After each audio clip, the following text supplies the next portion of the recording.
Roy got his wife to go from cold, angry, wanting to end it all, to wanting to work on the marriage again in only a few short weeks. He did so without trying to convince her, take her to couples therapy, or even becoming a better listener. He instead used 5 unconventional techniques that no therapist or relationship book will ever teach you. Let's have you discover these tools yourself in this video so you know how exactly to save your marriage fast like Roy did. For Roy and most other men, this is how it all starts out.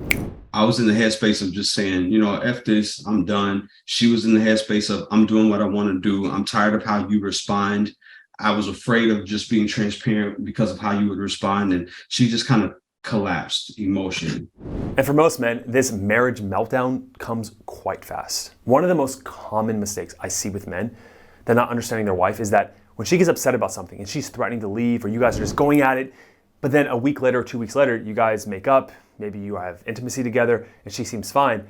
But so many guys fail to understand there's a ticking time bomb in her mind going off that she's still planning on leaving you because you don't recognize the signs. Luckily, when that detonator went off in Roy's wife's mind, he found the program a few weeks later. After some of the initial CLCs and a couple of months of me working through like weeks 1 through 4 or 5, I started to find this freedom of self and started to address some of the traumas that I was working through, which was very liberating in and of itself. By default, when I shifted, by God's grace, the atmosphere started to shift. You see, Roy tapped into something that so few men even recognize, which is you have far more control over her and the situation than you even recognize. It is so unfortunate that the majority of the couples counseling industry is predicated on a false idea about what actually heals marriages. After years of being a couples counselor myself and seeing it not work, there are 2 main reasons why over 66% of marriages still fail 2 years after couples counseling ends. The first one is called lack of contingent time. When you go to see a therapist, imagine you two opening up this wound that all of you guys look at. You spend an hour a week opening the wound, looking at it, making it worse, and then throwing you out to go heal the wound by you and your wife's self, right?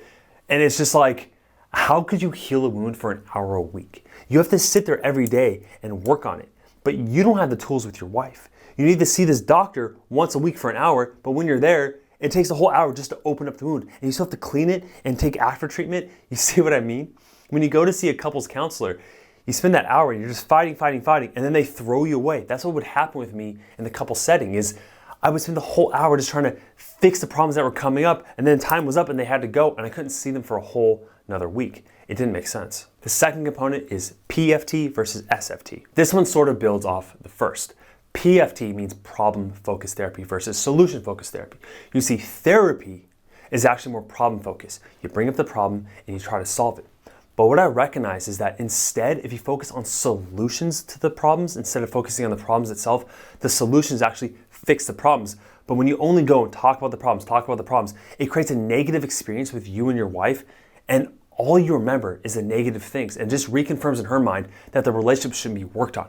But instead, if you get tools and strategies to improve yourself, it works on the marriage. She gets positive emotional experiences, and she justifies in her mind that things are working and improving. And you don't even need her in the setting. It's just about working with you. And let me show you these 3 things that I did with Roy. The first thing I showed him was the illusion of control. Worry and anxiety are all illusions, and or delusions, because we really don't have control. When I'm worried about something, it does nothing for me. When I was spending moments and energy trying to check her phone while she was in the shower or X, Y, and Z, I was like, damn, because everything that I didn't want to see miraculously was what I was seeing. Here is the sad, consistent truth. I see so many men lose their wives to these reasons. He'll say, my wife's sister and her friends are influencing her because they're divorced. They're trying to let her know that it's a better life and it's making her want to leave. Or her own personal individual therapist, I feel like, is just really convincing her to leave and to divorce.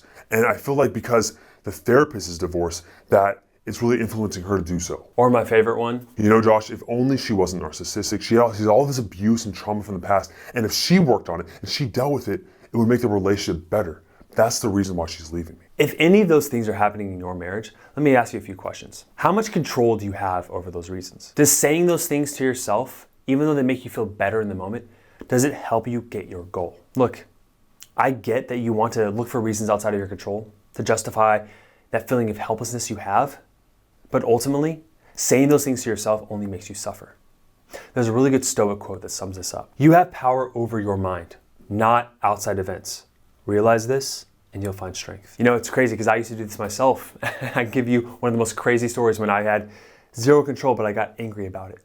I remember being in college. There was, one of the years I was living there's this giant tree right outside my window. And every morning, the birds would start chirping at 5:30 a.m. This type of bird, I don't know what type of bird it was, it would always wake me up because they were so loud. I don't care if I had earplugs or whatever, they'd wake me up, and I was so pissed off because sleep to me, you have no idea how cranky I get. One day, I stayed up late because we went out, I don't remember why, and I was so pissed off because I had a test that morning. I went outside, I grabbed a handful of rocks, I am not proud of this, and I threw those rocks in the tree. Immediately, I hated myself a little bit, okay? Because more than anything, can I control if birds are gonna chirp, are gonna sing? No. But your wife doing what she's doing, she's a bird singing right now, in that she's just being herself. She's trying to protect herself. She's just doing what she's doing. And for you to get mad at her, for her just responding in a way for her to protect herself, it's arguing with what you have no control over. Instead, focus on yourself and what you can do to change things. The second thing Roy really realized that got his wife back was that he got what he gave. But I realized me fussing at her hardened her and made her want to like naturally dig her heels in. Yep. But I learned from a spiritual context, God's word, I remove his hand when I put mine on it. God is not going to allow my will and his will to kind of coincide. It's either I do what he says, or he says, no, you be your own God.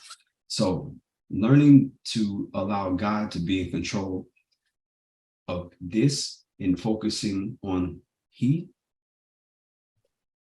game changer, bro. You know, most often you'll see a guy say, well, I shut down because my wife criticizes me. Or you know what?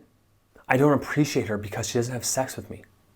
What you don't realize is that those things are an equal relationship to each other. I could easily talk to your wife and she could say, you know, I criticize him because he shuts down. Or she could say, I don't have sex with him because he doesn't appreciate me. You can argue to the end of the world who did what first to piss the other person off. Or you're doing this because she's doing that. But she can easily reverse that as well.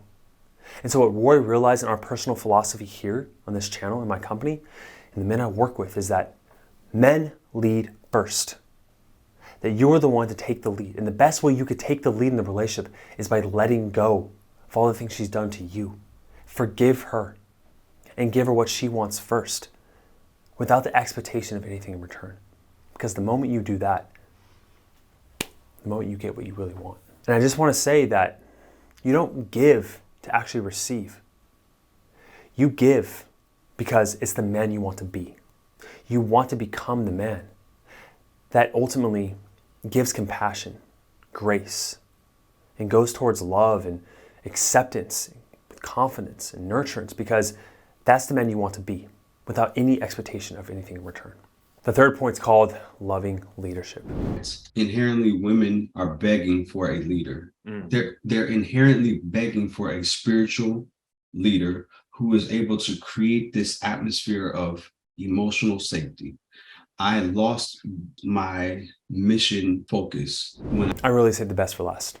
You see her criticism, nagging, and being rude as her just being mean.